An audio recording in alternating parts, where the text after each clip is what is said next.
स्वागत है आप सभी का। आपके साथ मैं हूं स्वप्निल और इस वक्त जब आप महारो राजस्थान का ये बुलेटिन देख रहे हैं, ब्रेकिंग न्यूज देखिए। गौहर चिश्ती पर इस वक्त भी शिकंजा कसता जा रहा है। गौहर चिश्ती की मजिस्ट्रेट के सामने पेशी हुई है। सीजेएम अजंता अग्रवाल के आवास पर गौहर को पेश किया गया। पनाह देने वाले मुनव्वर की भी पेशी हो रही है। 1 जुलाई से गौहर चिश्ती हैदराबाद में अपने रूप में थोड़ा सा परिवर्तन कर सभी को चकमा देने की कोशिश करते हुए छिपा हुआ था, लेकिन मुखबिर की सूचना पर अजमेर पुलिस कल हैदराबाद गई और हैदराबाद पुलिस की मदद से गौहर चिश्ती को गिरफ्तार कर लिया गया। आज सुबह से ये लगातार इस खबर पर निगाह हमारी बनी हुई थी। गौहर चिश्ती को कोर्ट में पेश किया जाना था, कब किया जाता है ये एक बड़ा सवाल था। और देखिए सवाल यह भी था कि क्या कोर्ट में पेश करते हैं या मजिस्ट्रेट के आवास पर। इसका जवाब अब मिल चुका है।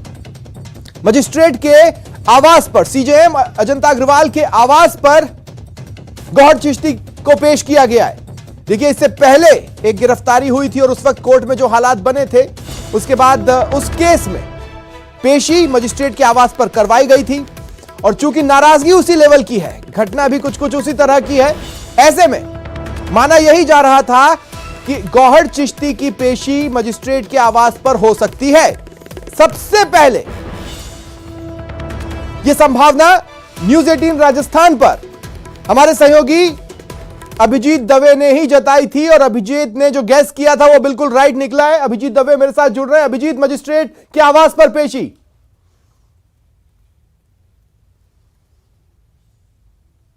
देखिए बिल्कुल स्वप्निल, गौहर चिश्ती और उसका साथी मुनव्वर जिसको हैदराबाद से कल देर रात 2 बजे अजमेर लाया गया था, कृष्णगंज थाने पर रखा था, वहां से अब सीजेएम अजंता अग्रवाल के आवास पर पेश करने की कवायद शुरू हो चुकी है। थाने से बख्तरबंद गाड़ी के जरिए दोनों ही आरोपियों को पुलिस जो है कड़े सुरक्षा घेरे में लेकर रवाना हो गई है। और चंद ही पलों में पुलिस लाइन एरिया में जो अजंता अग्रवाल सीजेएम का आवास है, वहां पर दोनों आरोपियों की पेशी की जाएगी दरगाह थाने की ओर से। और जैसा हमें बताया जा रहा है कि पुलिस की ओर से 10 दिन का रिमांड जो है वो दोनों का मांगा जाएगा, जिसके तहत ये तमाम जो प्रक्रिया है, जिसमें अनुसंधान के जो पॉइंट्स हैं, जो कॉशनरी पुलिस ने तैयार की है, गौहर चिश्ती से पूछताछ के जो पॉइंट्स तैयार किए गए, जिसमें न सिर्फ उसके विवादित नारे के पीछे के लॉजिक को समझने का, बल्कि साथ ही साथ उदयपुर में कन्हैयालाल साहू हत्याकांड से कनेक्शन, जो मुख्य आरोपी जो दोनों अरेस्ट हुए थे उनसे उनका कनेक्शन, और साथ ही साथ जो दावते इस्लामी और पीएफआई जैसे संगठन है उससे उसका किस तरह का कनेक्शन है और कौन लोग जो हैं वो उसके मददगार रहे हैं इस घटनाक्रम में, उसके फरारी में। और खासतौर से जब वो हैदराबाद में रूटीन प्रोसीजर रहा था 1 जुलाई से लेकर 14 जुलाई की करने के लिए। अभिजीत, तो मेरा सवाल यह है कि क्या उसका मेडिकल करवा लिया गया है और कितनी देर में टीम यहां पहुंच सकती है? मतलब कितना डिस्टेंस है वहां से यहां तक का?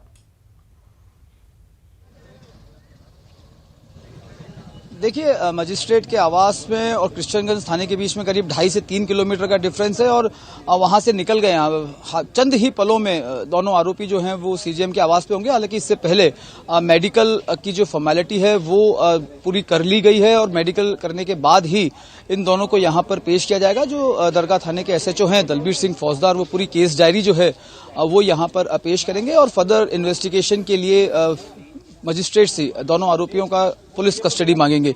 10 दिन की पुलिस कस्टडी मांगने की बात अभी तक निकल के सामने आई है। अब ये निर्भर करता है मजिस्ट्रेट के ऊपर और पुलिस की ओर से दिए जाने।